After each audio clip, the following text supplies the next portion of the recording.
Hello, everybody, and welcome in to the Apples and Genos Fantasy Hockey Podcast. My name is Blake Creamer, and in this podcast, I'm going to be bringing you the biggest ADP reaches to avoid across the three major fantasy hockey platforms for this season.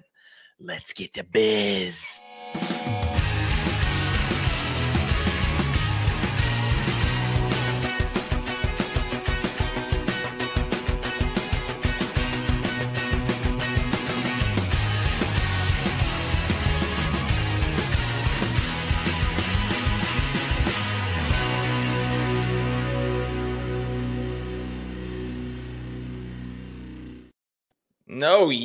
Welcome in, everybody.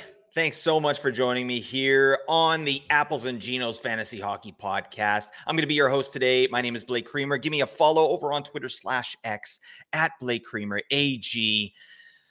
It feels really nice to have so many friends over on Twitter. I feel like you're my real friends, and no one can tell me different about that. All right, but get on over there. Give me a follow. Appreciate that. I don't have my best friend here with me today, and that is sad. Nate is not here today, but I do have a picture of him on my desk that really helps get me through these dark times. Nate and I were actually going to do the show together, but, Nate accidentally double booked himself. Just for your information, he's actually at the salon right now. He's getting his tips frosted. So, I didn't want to get in the way of that. I can't wait to see the outcome. We already know he has a beautiful head of hair. That's confirmed. But I don't know where I'm going with this, buddy. I miss you, Nate. But we're gonna push on. It feels good. Anywho, today I am going to be looking at the ADP reaches across all three major fantasy hockey platforms: Yahoo, Fantrax, and their little sibling, ESPN. What we did, Nate and I, we did an ADP value episode as well. So it's going to be a similar format to that, only I don't have Nate here. So we each brought 5 players to the table for each platform, and I'll discuss those. Also talk about Nate's picks a little bit, and definitely chirp him relentlessly because he's not here to defend himself. Okay? But without further ado, let's just get into this. I want this to be quick, down and dirty episode. I'm gonna try and keep this reasonable because obviously I have a problem. As anyone who has listened to the podcast knows, verbal diarrhea. Anyways, that's terrible. All right, let's move on. I'm gonna talk about Fantrax first. All right. So I brought 5 players to the table here. My Fantrax ADP reaches. At number 1 for me is going to be Quinn Hughes. And this kills me, right? I think when you look at ADP values and reaches, you can almost just point to the teams that really overachieved and underachieved and start matching players to that team. And there's a lot of players from Vancouver that are going to be on these reaches episodes because Vancouver massively outperformed their environment. We know the PDO bender they went on and all that business. Quinn Hughes was no different. He won the Norris Trophy. So, take this. One thing too, I want to say about these ADP reaches. I'm not saying don't draft these players. I'm interested in a lot of the players that we're talking about, but I'm always interested in getting players at value. So, to me, Quinn Hughes at ADP 23, that's the end of the second round there.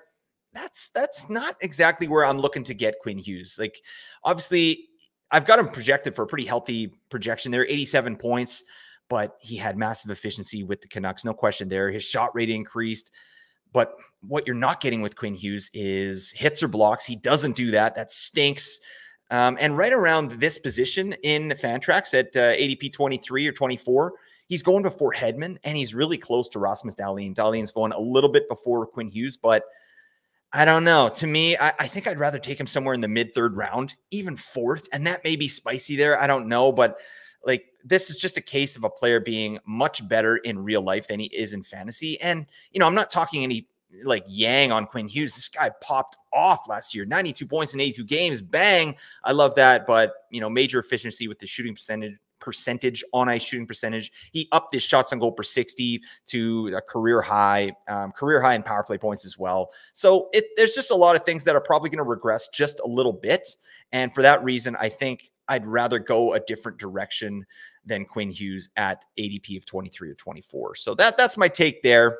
I love Quinn Hughes, but just not there. Anyways, My number two is going to be Connor Bedard in Fantrax. And I'm trying to bring some interesting takes here. Obviously, I'm not saying don't draft Connor Bedard, right? But his ADP on Fantrax is 37.34. And I don't know. To me, it's just a little bit too high for a guy that I've projected to get around a point per game. I just think I believe in this player, but at that ADP, I think there are safer options out there. Like on Fantrax, around that ADP, you've got guys like Jesper Bratt, Kyle Connor, Barkov is there, Tage Thompson. Hello, Mr. Thompson. He's there. All right. And Sebastian Aho as well. These are guys that are, to me, infinitely safer. And at pick 37 in your drafts, I tend to lean that direction as well, right? Not to mention Connor Bedard is the center only at that point in your draft. Like his ceiling is crazy. We know that. We know Bedard's ceiling is nuts, but there's some change there in Chicago as well. Some variance. Like who's he going to play with? Looks like it's going to be Teravainen and Bertuzzi maybe, or does Hall get on that line? Possibly. But I mean, these players, like, are they going to jail right away? Is that line going to get put in a blender? I really love the player, but I'm at 37 this year. I'm not going to take a ride with Bedard that early. I'd like to take him around later, maybe even a round and a half, 2 rounds. I don't know. Just hit me up in the comments here if you think that's a spicy take. I love the player. Don't get me wrong, but the team environment, not awesome. And I'm just not sure how that's going to play out. So I'm probably out on Bedard this year in redrafts. My number 3 on Fantrax is going to be Clayton Keller. His ADP is 54.9. So he's going around 54, 55. And yeah, I've got a good projection for him as well. So again, very valuable player for fantasy. I've got him for 80 points. But look at the players around his ADP. You got guys like Carter Verhaeghe, Cole Caulfield, Travis Konechny, Dylan Larkin. Vinny Tro is right around that point as well in Fantrax. And those are all guys I think I'd rather take over Keller this season. If you look at what Keller was able to do last season, yeah, 76 points in 78 games, pretty damn nice. His shooting percentage was a little bit lower than it has been the past 2 seasons. So, yeah, maybe some regression there. He upped his shot total. I love that. He also cooked on the power play for 30 power play points. That's a career high. I think we can see a little bit of regression coming on the power play there, just in terms of his points. But yeah, it's a lot of this stuff would have to continue for him to get up to this 80 points, which I projected him to. But I also think there's some good players there in Utah that are going to potentially eat into his minutes. Like, I'm not saying it's going to be a Dallas situation, like where the middle 6 kind of eats into the top line's time, but there's a potential there, right? We got Logan Cooley in the wings. We got Dylan Genther in the wings.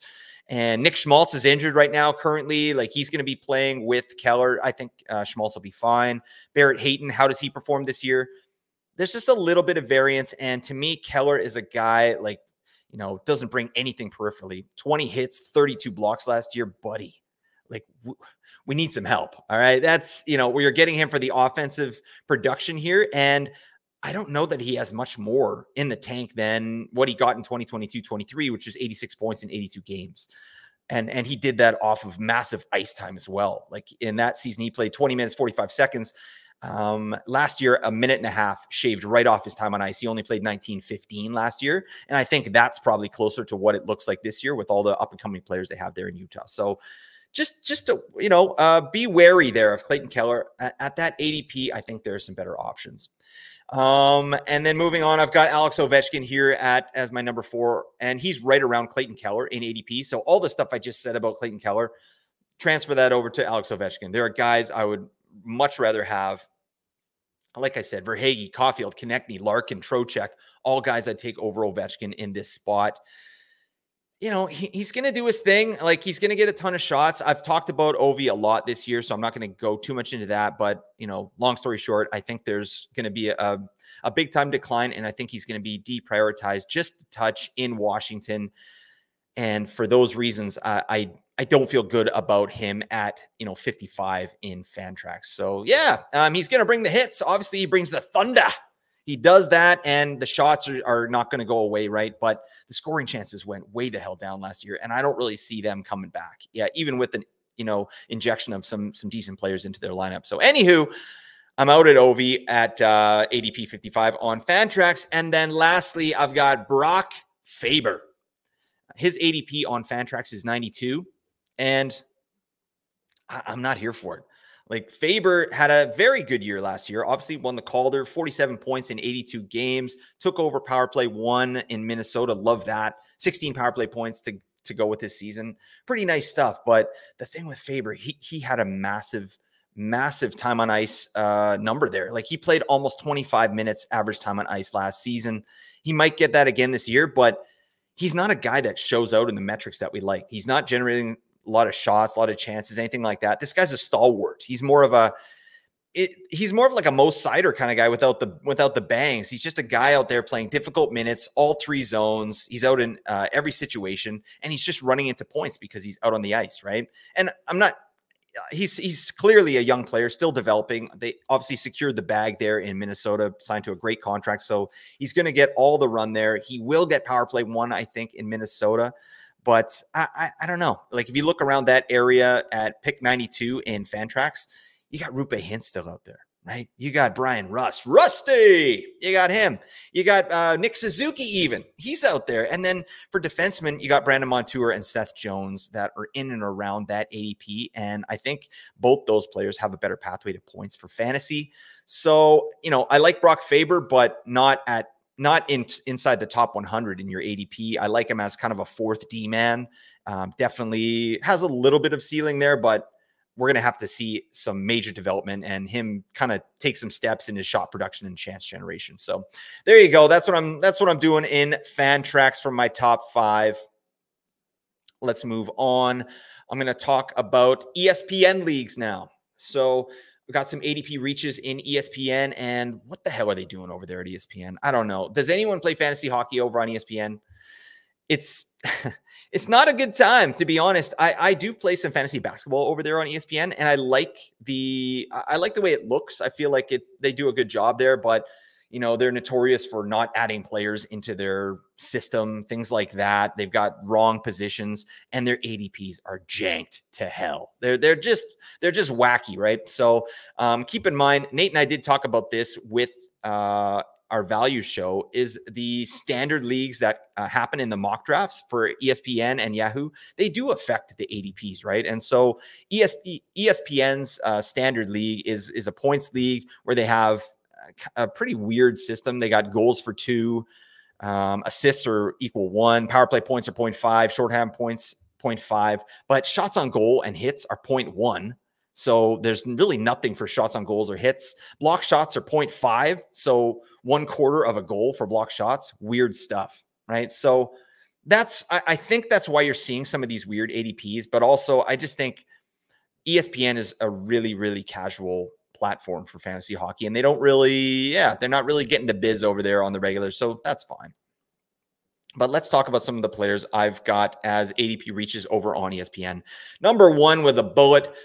We're going to the old mill. We're getting some cider. Damn. ADP of 51.4 over on ESPN. And yeah, I've got this guy projected for 41 points. So I don't know. Make it make sense, please. Like, we know what Cider brings to the table, and that is insane per riffs. This guy had 211 hits last year, 213 blocks. He had 42 points, 82 games. This guy's a beast. He's a unit. But, I mean, he's not on power play 1, and I don't think he's going to get power play 1 this year. So, I mean, if he's at ADP 51, I think you can maybe justify that in a Cats league, probably justify it in a Cats league, but for this points format that ESPN is putting out there, how is he getting drafted at 51? It makes no sense. So, like, without the power play production and just the type of minutes that Cider plays, which are, some of the most difficult minutes in the NHL, I don't see how he's going to really produce offensively. And they got Eric Gustafsson in there basically to run power play 1, and I really do think he's going to run that power play. So the ceiling's capped offensively for Cider, and at pick 51, that's ridiculous. We got lots of other players in and around that area. Barkov, Josh Morrissey, if you want to go defense, much better option. Tage, Mackenzie Weegar, brings more offense to the table and similar periffs to most Cider, so I take Weegar over him. Dougie Hamilton still, Dougie Hamilton is going after most Cider in ESPN. Doesn't make sense. So, if you're playing an ESPN league and you're not doing a category league, please do not draft most Cider to 51. It's inconceivable. You don't want to do it. Okay. So anyways, that's my take on Mo Sider. Still a great fantasy asset, but not at that price. Number 2, I've got John Tavares. JT, he's wearing the suit and tie. I don't know where I'm going with that. Cry me a river. Oh, yeah. Justin Timberlake. I don't know where I'm going with that. You're getting the connection here. I'm tired. All right. I've only had one coffee. I need about 3 coffees to get my caffeine level to, that point that I can, put together coherent sentences.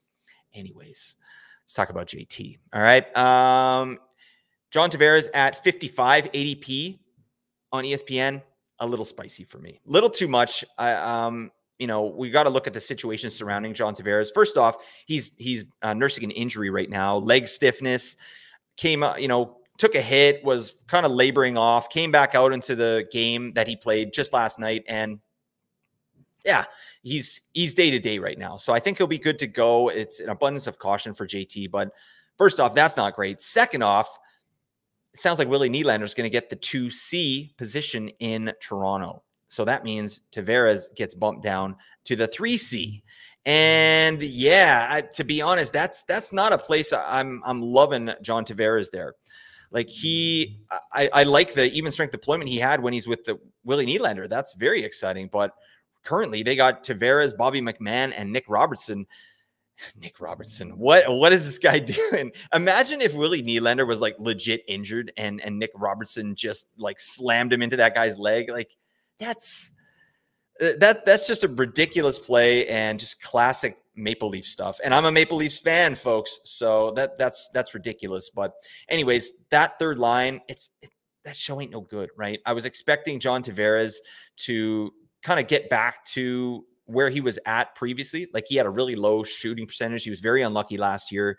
But this movement down to the third line, I don't think that's going to increase his shooting percentage at this point. Where he does have some room to grow is his power play deployment. Obviously, in 2022-23, 39 power play points. Last year, 20 power play points. That stinks. So his floor is still solid, but at 55, no, it doesn't make sense to draft him this early. All the players I mentioned around Mo Sider are around JT as well, and they're all preferable to me, right? I'm taking Barkov. I'm taking Morrissey. I'm taking Tage. I'm taking Hamilton all over JT. So yeah, I'm interested in Tavares for sure, but at value, and that is not at 55. So there you go. My next one over on ESPN is going to be Johnny Marchessault. His ADP is 75. And yeah, I mean, this is a player that we should be interested in at the very least for fantasy. But at pick 75, there are guys like Adrian Kempe is out there. Timmy Stutz in ESPN is out there. Alex DeBrincat. Matt Boldy is still out there in ESPN. Erik Karlsson, Jordan Kyrou. And why do we have Jonathan Marchessault at 75? That really, it's egregious, honestly. And like this is a guy I've got projected for 65 points. And that's a pretty healthy projection for me in terms of what Marchessault is able to do. Like he's coming off a 69-point season. Very nice.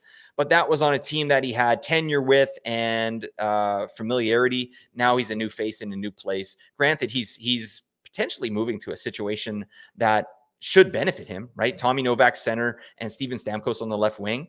That's a nice place to be.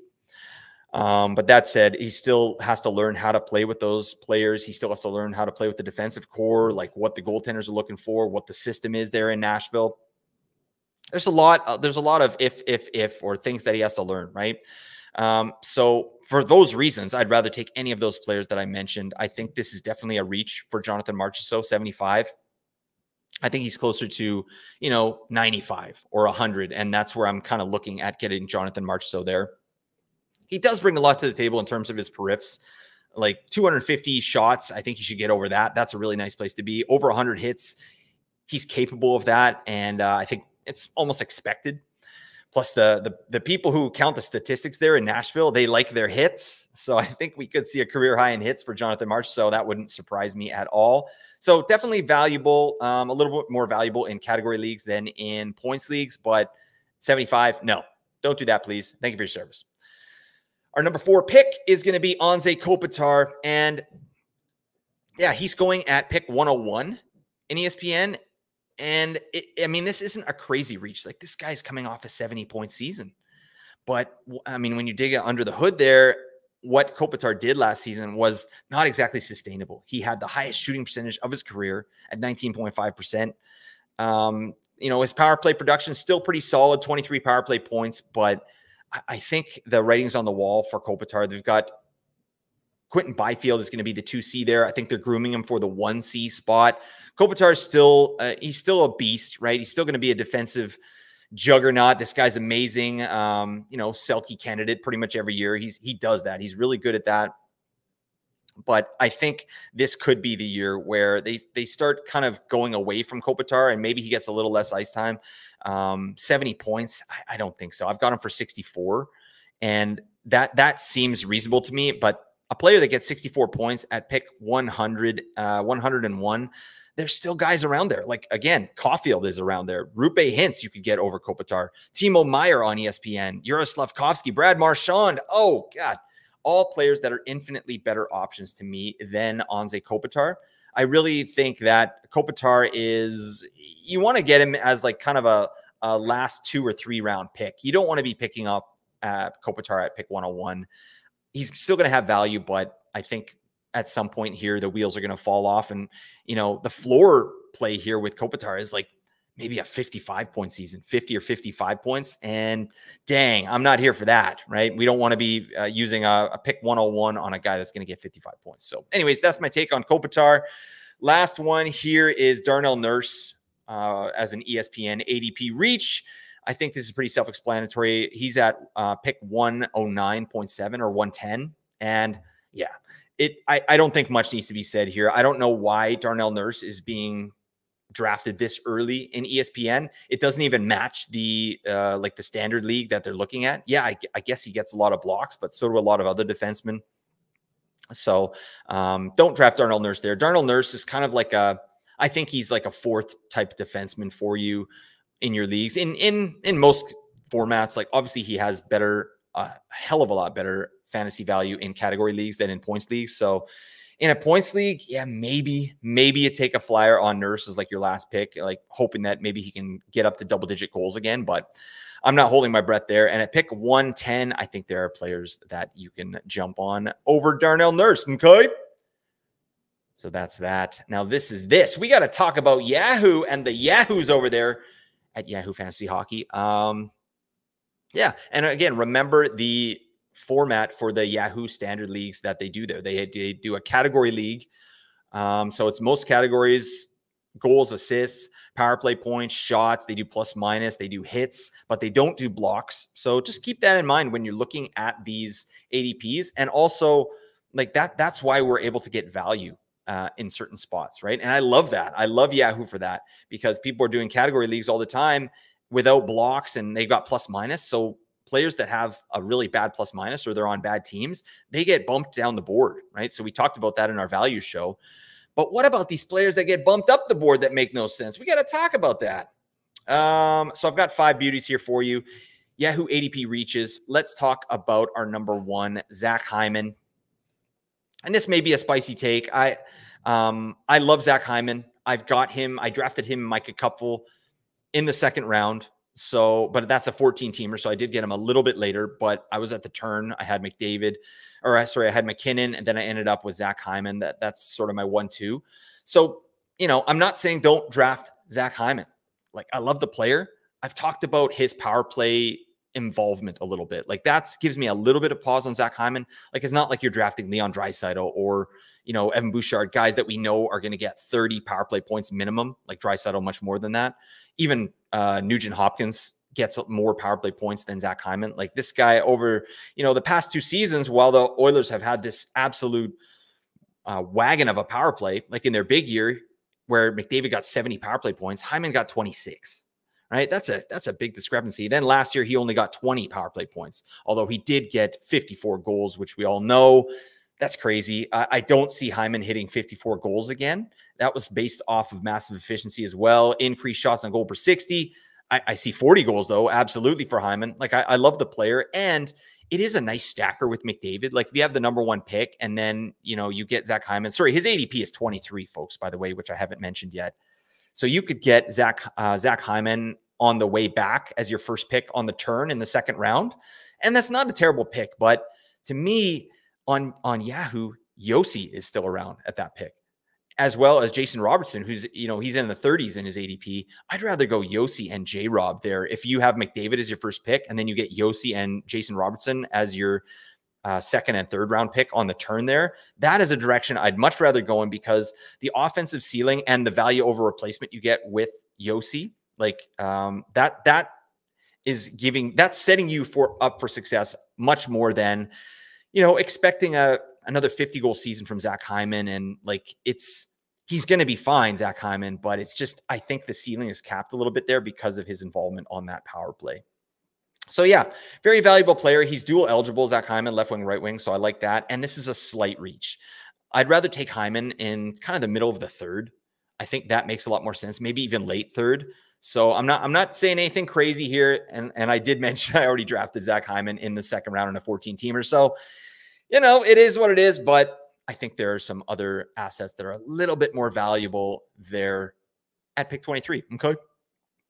All right.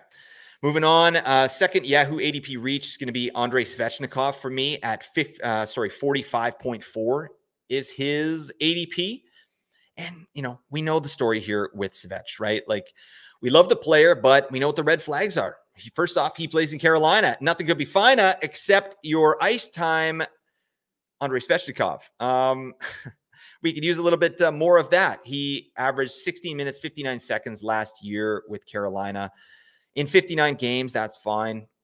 Played with Aho and Teravainen as his main line mates. So that's a really nice place to be. It looks like this year he's going to be playing with Martin Necas and Jesperi Kotkaniemi. That's what the lines sort of show right now. So hopefully that is the case, because I think that bumps up Martin Necas for me. I think it's good for Svech too. But yeah, he's going to get power play 1. It's all good. Everything is looking good here in Carolina, but Svech at 45, I don't know.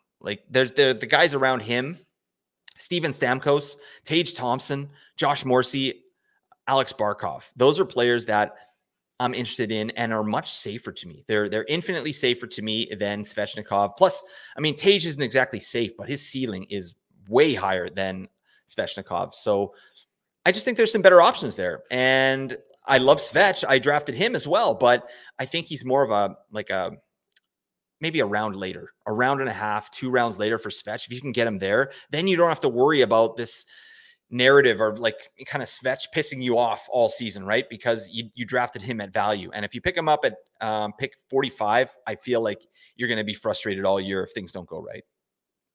So anyways, and last thing I'll say on Svech, this guy's a metrics guy. Big time shots on goal per 60, big time individual scoring chances 4 per 60. He's great, right? He just needs ice time. Is this the year that RBA gets him out there for 18 minutes, maybe even more? Hopefully. I don't know, but I'm not banking on it. And unless that's the case, 45 is a little too high for me. All right, let's move on. I've got my number 3 pick here, Yahoo ADP reach. Is this spicy? I don't know. Wyatt Johnston. I got Wyatt Johnston here as my number 3. His ADP is 56.6, so 57 on Yahoo. And yeah, I think this might be a little bit of a hot take here. We've obviously talked about Wyatt Johnston all offseason and the potential of this player, and I really believe in that potential. I believe in the player. I just think the issue here is we are banking on the breakout for this ADP to hit, right? This is a pretty high spot to pick a guy, right? We're looking at, in and around the spot, we got Verhaeghe is out there, Timo Meier, Matt Boldy, Timmy Stutz, all guys that have been proven to perform. And now we're drafting Wyatt Johnston over them, right? This is a guy that had 65 points last year in 82 games, but we saw what he did in the playoffs. We saw the deployment. We saw the scoring chances. And we see now that he's probably going to start on power play 1, line 1. Everything is aces up for Wyatt Johnston, except we haven't seen it yet. That's really it. And I'm not saying that I'm not drafting Wyatt Johnston even at this ADP, but it should give you a little bit of pause, right? We have to pay full price for Wyatt Johnston this year. There's no value to be had, but the ceiling is what? I think the ceiling this year with Wyatt Johnston, point per game, that would be a ceiling play for me. Both Nate and I have him projected for 70 to 80 points, I think. I think that's a really nice projection and kind of a safe projection. We just haven't seen it. So you're using up some pretty good draft capital at 57 to, banking on a breakout for a player that we all love, but still, there are players that are safer out there, and we're still early enough in the draft where I'm not super high on taking big swings.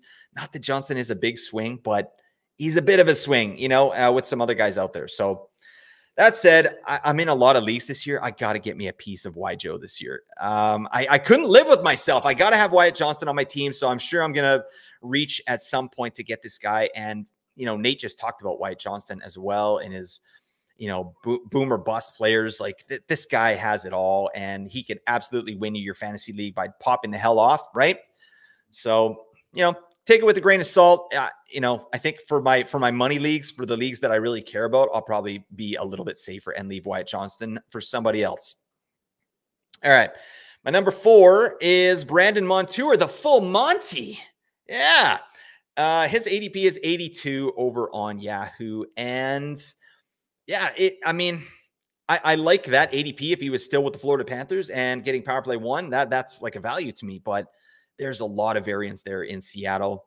Like, this guy's a great player for sure, but is Brandon Montour even on power play 1 there in Seattle? We saw a tweet come out the other day where Vince Dunn is taking reps with the Beniers McCann power play, and Montour is on with Tolvanen and Stevenson and some other guys. Like, I don't know. It might be down to the wire here right up to the start of the season. Is Montour going to get the full Monty, the full power play treatment?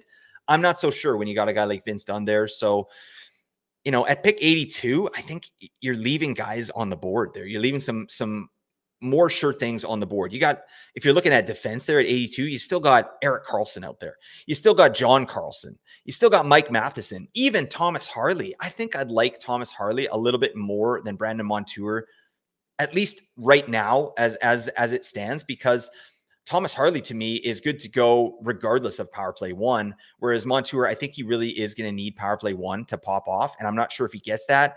That said, like, Brandon Montour is a great shot producing defenseman from the back end. I think he's a great power play performer too. I just watched a Seattle-Vancouver preseason game the other day, and Monty looks good.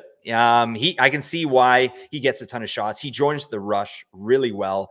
He's pounding pucks at the net every chance he gets. So this is a truly offensive defenseman. It's just, will he be put into a situation to capitalize on that? And, my gut tells me yes, but I need to wait and see. And at pick 82 with those other guys on the board, I'm probably going to go that way. Okay. And then lastly, I got to talk about Owen, just the Tippett, just for a second, buddy. And that feels nice. Geez, I don't know if I'll probably edit that out. Anyways, ADP for Owen Tippett, 83.3. And I think this makes sense as a reach as well. Like, we love what Owen Tippett brings to the table. This guy is upper echelon of the league in shots on goal per 60, individual scoring chances for per 60. We've talked about this, but he's also the ultimate chucker. This guy chucks pucks with the best of them. He just doesn't score with the best of them. It's just volume shooting, right? 9.7 shooting percentage last year. Terrible. And horrible power play production. We know what happened in Philadelphia with their power play last year. Dead last. Tippett himself had 8 power play points. That show ain't no good, right? We're not liking that. But that said, there's lots of room for improvement and optimism too with Owen Tippett. Like, he played last game here, preseason game with Morgan Frost and Matvei Michkov. They looked pretty darn nice. Michkov had a goal and an assist. Tippett was in on that. If that's a line, I'm interested in Tippett. But again, pick 83. There are guys out there. Larkin is out there. DeBrincat is out there. Kevin Fiala, they're in this range. And not to mention Rupe Hintz, we talked about in the value show. He's always out there. I'd rather have those players, guys that don't need to rely on taking another step in their efficiency to be valuable, right? Like, we already know what those players can do. Whereas Tippett, we're banking on him to do something a little bit different that he hasn't exactly done in the past. So while I love the player, I love the bangs, I love the shots, I think he can be more efficient. I'm just not sure, right? And, up until pick 100 in my drafts, I want to have more sure things, right? Like, does Tippett even get power play 1? We're not sure about that. So yeah, that's where I'm at with that. Obviously a very valuable piece. I'd like him after ADP 100. I think that's where Tippett's looking good to me. Michkov too. I don't even know. I don't like drafting rookies, but he looked good. He looked really, really good. I'm just digressing here on Michkov, but that's a guy I'm going to have to get a piece of at some point here in my leagues. Just again, just so I can live with myself. I gotta get some Matvei Michkov, but you got the Torts factor there in Philly. Who the hell knows what he's going to do? Throw the lines in a blender, put Igor Zamula at the 1C. I don't know. He does that. Torts does that, and they'll probably, just barely make the playoffs or just miss it barely again this year. So shout out to Torts. Shout out to Owen Tippett, that redheaded beauty. But that's it for mine. Those are all my ADP reaches. I'm going to do a really abbreviated version of Nate's reaches here and just sort of give you my takes on what he had here. But I think you can understand where he was coming from with these ones. So for Fantrax, Nate has 5 players here. Elias Pettersson at ADP 24. Steven Stamkos at ADP 33. Adam Fox, ADP 33 as well. Adrian Kempe at 45. And Lucas Raymond at 99. He had to throw Lucas Raymond in there, didn't you, Nate? You son of a gun, you. So, yeah, I'll give you my quick thoughts here. Pettersson at 24, again, like we talked about Quinn Hughes there. I think Pettersson's in the same boat. Massive efficiency needed to get him to the heights that he had, 2 years ago, even last year. So, if we're banking on that, I'd rather go with someone who I don't see so much regression coming. Although Pettersson does have an amazing floor with his periffs. He's a big-time blocker for a forward, big-time hitter. I love that. But, yeah, at 23, I think there are safer players there. Stamkos at 33, yeah, makes total sense. I think, you can get him probably around later. And then Lucas Raymond at 99, I guess I agree. I think from what Raymond's shown up to this point, I think you could probably get him at a little bit more value, maybe at like 115 or something like that for Lucas Raymond.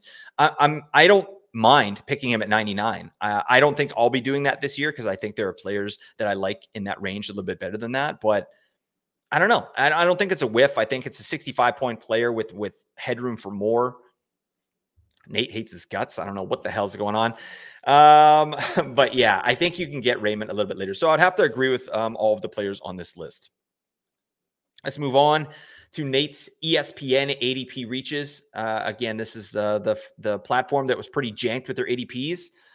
And let's take a look and see what Nate had cooking here. So on ESPN ADP, his number 1, Mika Zibanejad, ADP of 32.7. Yep, I think that's absolutely reasonable. It's been a passing of the guard there in New York. Obviously, the Panarin, Lafreniere, Trocheck line is now the 1A, like the clear number 1 line. And Zibanejad, Kreider, and Riley Smith, that's going to be number 2. And it is a little, Zibanejad was a little bit concerning last year because he doesn't seem injured. And I think just under Peter Laviolette, he got deprioritized just a bit. I mean, if you drafted him at 33 there, you're still going to get the power play production, and he's really good on the power play. There's no question there. I don't think that's going away, but the even strength deployment and production, it might be similar to what we saw last year. And if he does what he did last year, I think ADP of 33 is much too high. So there you go. His number 2 is Nick Suzuki at ADP 45.6. Yeah, that's pretty ridiculous. I mean, Nick Suzuki is a guy that shows out in the micro stats that I like, shot assists, chance assists, rush, shot assists, all that stuff. But what he doesn't show out in is shots on goal per 60 or individual scoring chances for. He's not doing that, right? But, I mean, he's got Cole Caulfield and now Juraj Slavkovsky on his line to sort of pick up that slack. So I do like Nick Suzuki this year, not at 45. Sheesh. How? It doesn't make any sense. So Nick Suzuki is more of like a 90 ADP of 90 to 100 guy, and you feel good there. That's my take on Nick Suzuki. I'd rather go with much safer picks. Like we're still talking like round 3 here. Nick Suzuki, what? Or that's craziness. So forget about Nick Suzuki at 45 on ESPN. Number 3 for Nate was Frank Vatrano. Frank the Tank. Yeah, this guy's in a contract year. He had an amazing season last year, and he got steamed up over on ESPN. I guess they forgot to just look at the Anaheim Ducks roster this year, and they're like, Frank Vatrano will do it again. No problem. 48 ADP. No, that's wild stuff. We can't in good conscience do that. So I do like Frank Vatrano, but again, probably after pick 100 for Frank Vatrano, I'm not interested at all at this price point. And again, is he even going to get power play 1 there? Is he able to do what he did last year with his efficiency and goal scoring? The lines are still in a blender over there as well from head coach Greg Cronin. That super villain, Greg Cronin. One of the coolest names ever. Actually, one of the coolest names ever. There's this guy in the NHL. I just saw an update. He got moved to like some league in Europe. Greg McKegg. Buddy. Oh, I got to meet Greg McKegg. If anybody has Greg McKegg's information, I want to get him on the show ASAP. I think that would be really good for us here at Apples and Ginos. I feel good about that. All right. Number 4 for Nate was Jacob Trouba. Yeah. Why are we picking Jacob Trouba anywhere in the top 140? Really? I mean, the ESPN, their standard league is a points league. So why is Jake Trouba at 81.5? Really, just egregious, just inconceivable, as we already said. I mean, outrageous. There's no reason to pick up Jacob Trouba here. Any reason to pick up Jacob Trouba is if you're in a bangers league. He obviously does that. The guy has amazing periffs, hits and blocks, decent shots as well, but he's not going to get you any points. He takes a lot of penalties as well. So, this guy's a banger league guy. You want Jacob Trouba in those type of leagues, but you sure as hell don't want him. Even in those leagues at 81, I'm not interested there. There's so much offense on the board. And you guys know, if you listen to this podcast, in category leagues and banger leagues, I like to prioritize offense. So Jacob Trouba, thank you for your service. Inside the top 100, get the hell out of my sight. No. What are they doing over there at ESPN?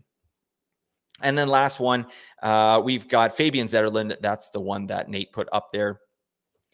Yeah, this is a guy that, he had a decent season last year, but they had no one in San Jose. He was given all the minutes, and he was out there in all situations playing a ton. Whereas now they've got Macklin Celebrini, they got Will Smith, they got Tower Toffoli, Jeff Gillooly, they got him. Shout out to Jeff Gillooly. So, I mean, this should be good, a net positive for the San Jose Sharks, and Zetterlund is a good player and still has a good outlook for his career. But in terms of his potential this season, I'm not that into it, right? Like 102.6 is his ADP. On ESPN, there's guys like Cole Caulfield in that range. Cole Caulfield. Owen Tippett is going after that. Kevin Fiala, Nazem Kadri, like Rupe Hintz, Euro Slavkovsky, Timo Meyer. No. And people are picking Fabian Zetterlund over top of those players. I can't. No. I don't even know what to say about that. That's silliness. So definitely don't draft Fabian Zetterlund there. If you're in an ESPN league and someone does around this time, you're loving life. You're like, okay, this is awesome. That means you get to pick one of these beauties. All right. So yeah, don't draft him there. He's going to be a decent player for fantasy this year. I think Zetterlund's probably a streamer level this year, and then we'll see what happens. All right. Moving on. We're almost done here, folks. The last 5 Nate has for his Yahoo ADP reaches. He's starting with chicken necks, that vampire bait. Chris Kreider, one of the longest necks in the league. Unbelievable. Imagine if Chris Kreider worked his neck out. Like, have you ever seen that thing that Joe Rogan uses, like that neck exerciser? It's like that halo you put on your head and it has weights on it and you just do stuff. Imagine if Chris Kreider did that. Like, what? This guy would be frightening to look at. Just a veiny, huge neck out there tipping pucks like with the best of them. Shout out to Chris Kreider. Like that player actually, but not at 37.6 where he's being drafted on Yahoo. Again, way too much value on the board there. Like, Kreider is a guy, he's a goals guy, not an assist guy. He's being deprioritized down the lineup, right? Along with Zibanejad. And I'm just not here for it. Like, he's great on the power play, no question there. But what are we truly expecting? I think Kreider is probably like a 70-point player. And at pick 37? No. Even though he bangs, like he does that really well, I'm still not here for it. Like, again, around 37, he's going before Jake Gensel. He's going before Jack Eichel. He's going before Kyle Connor. No, Chris Kreider. I love the player, but you can get him like three rounds later. That makes absolute sense. Get him 3 rounds later, and then Chris Kreider's a value. Then you're loving it because this guy's a great power play performer, crazy high efficiency because of where he scores his goals from. Access to Zibby, who may have a bounce back this year. So I like the player, but that's an insane ADP. Yahoo needs to fix that. So take advantage of it if you can, folks. Number 2 for Nate, he's got Miro Heiskanen here at ADP 52.7. I'm not sure I agree with this one, to be honest. I don't think this is that much of a reach for Heiskanen, but I'm trying to put myself in Nate's shoes here. And and sort of understand what he was thinking. And I don't know. I still think like this is a guy that could get 70 points. And I didn't project him for that. I've got him for 63 or something like that. But he's amazing. Everything he does under the hood is looking good. Save for like, yeah, he's not great at shots on goal or individual scoring chances. Like his individual stuff is not that awesome, but he does everything else so well. He's such a big part of this team. He's out on the ice. He's like a much better version of Brock Faber. Like this guy's a horse. He's out there in all situations. He's attached to power play 1. And I think there's a lot of room for growth there for Heiskanen on power play 1, right? Because they sort of did a weird thing there in Dallas with their power play. They kind of split it up, whereas Heiskanen, coming off 34 power play points in 2022-23, he only had 21 last year. Like that says it all. I think just add like another five or 6 points on top of that last year. Now you're looking at a 65-point Miro Heiskanen. And that is someone I'm absolutely interested in at pick 52 on Yahoo. I think he's a type of guy who, if you miss out on the top tier of players, defensemen, you can still go and grab Miro Heiskanen as your number 1 defenseman. And I wouldn't hate that. So, next time we have Nate on, we'll definitely get his take and see what he's thinking about with Miro Heiskanen there. But I'm not exactly seeing the reach there. So that's my 2 cents. Heiskanen doesn't do well with his periffs. Like, hits and blocks, not great. So, but that's really it. I think we're looking at a double-digit goal defenseman, 65-point potential. Big time power play numbers. What are we doing, Nate? Explain yourself. All right. Let's move on. Let's talk about Brad Marchand. He's Nate's number 3, is ADP 63.6. This one I can get on board with. I like Marchand this year, and I really like older players at value. I think that's an underrated fantasy hockey strategy to me. Drafting guys that, people like are expecting age-related decline, right? But at value. Marchand, he's still good for 65 points, in my opinion. He's going to be second line with the Coiler, Charlie Coyle. I love that. But power play 1. And I think the addition of Elias Lindholm there on the top power play is going to be an increase, like a net positive for Boston. I think, Brad Marchand can up his power play numbers. And he got right in the offseason. I know there's reports of Brad Marchand. He had 3 surgeries to kind of deal with some issues that he was dealing with. But I really feel like he's good to go. And I like Marchand, but not at 63.6. There are way better players in and around that point. They've got amazing defensemen there. You can get Charlie McAvoy. You can get Dougie Hamilton, Timo Meier, Vincent Trocheck are in and around those spots. Seth Jarvis, Matt Barzal, all guys I would rather have over Brad Marchand. So, pick up Marchand, but pick him up in like ADP 90 or something. He's dropping that late, and that's where he becomes a value. But he's definitely a reach at 63.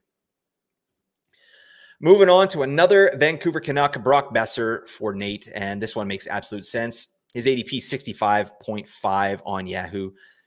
All the guys that I just talked about with Brad Marchand who are in the area, they're in that area for Besser too. And he was massively efficient last year. We've talked about it, to death. Big time on ice shooting percentage, big time shooting percentage, big time power play numbers. Unsustainable. It really is unsustainable. I love the Canucks, and I do think they're an efficient team, but that's going to come down a little bit, and that means that Besser's point total is going to come down. So now you're looking at, again, like a 65 to 70-point player in Brock Besser that you're drafting at pick 65, which is crazy. When you can get, Wyatt Johnston is even in that area. Timo Meier, like Carter Verhaeghe, Jarvis. There's so many guys, Cole Caulfield, guys that have a much higher ceiling than Brock Besser. So yeah, I'm not picking up Besser this year. I had him everywhere last year because he was being drafted around like 140. Now this year, 65. So it's swinging pretty hard the other way. And unfortunately, I'm going to be out on Besser this year, despite his beautiful fresh lettuce on top of his bean. All right.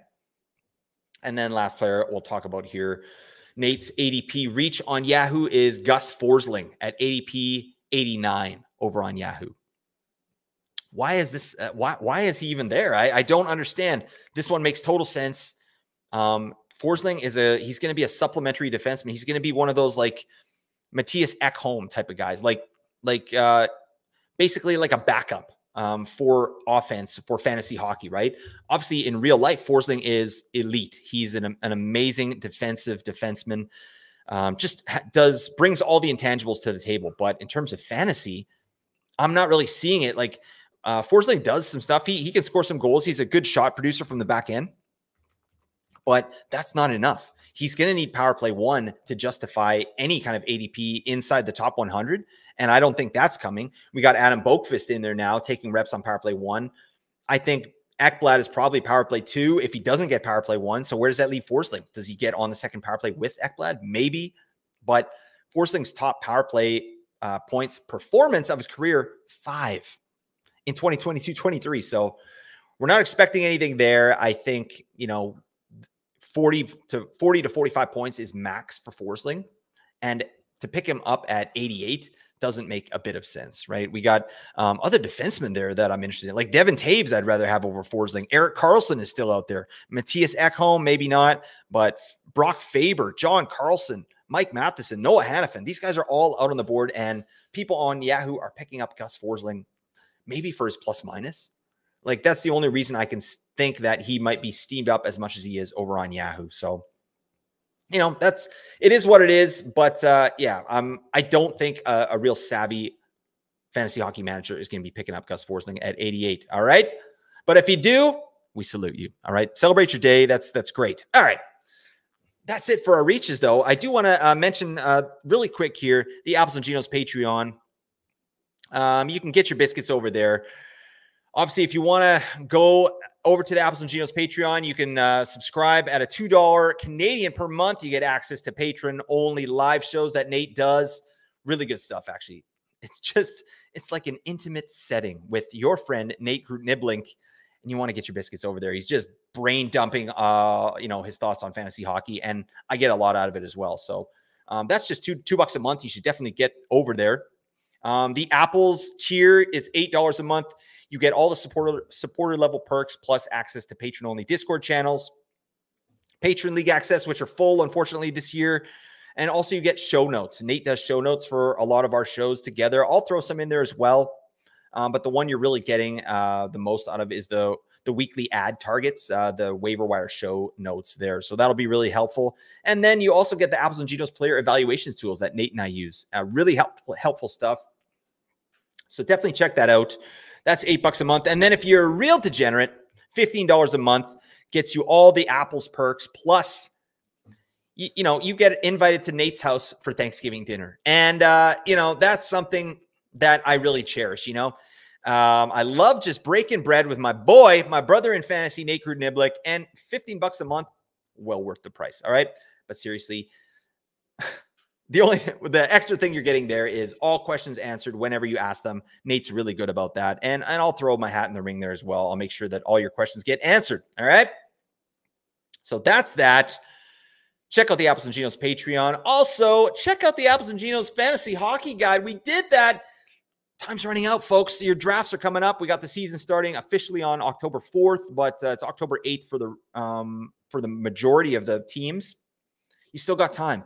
Go get your hands on this document. It's 141 pages of fantasy goodness, $7.99 standalone purchase over on the Apples and Ginos Patreon. Do that for us. If you want to support us, you want to win fantasy hockey, get the biz.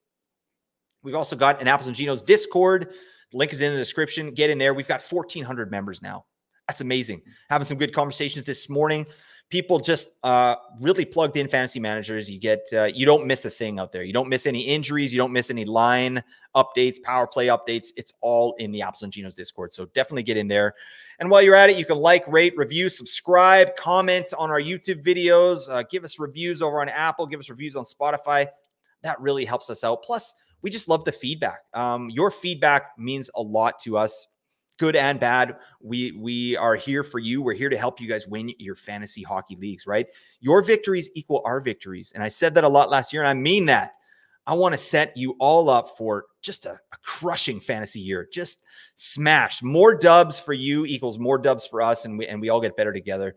So I'm here for it. Hey, everybody. It's Tony Robbins. Yeah, I'm here to jack you up. But that's it, everybody. That is all we've got for today's show. Hopefully it brought you a little bit of value. We've still got lots of content coming out. Nate and I are going to do our hot takes episode. That's going to be really fun. We got some other stuff happening here too. So stay tuned. We're going to have our first waiver wire show coming up as well for week 1 in fantasy hockey. So get ready to get the biz. We're going to smash this season. I'm stoked for it. Thank you so much for listening, everybody. Celebrate your day. Bye for now.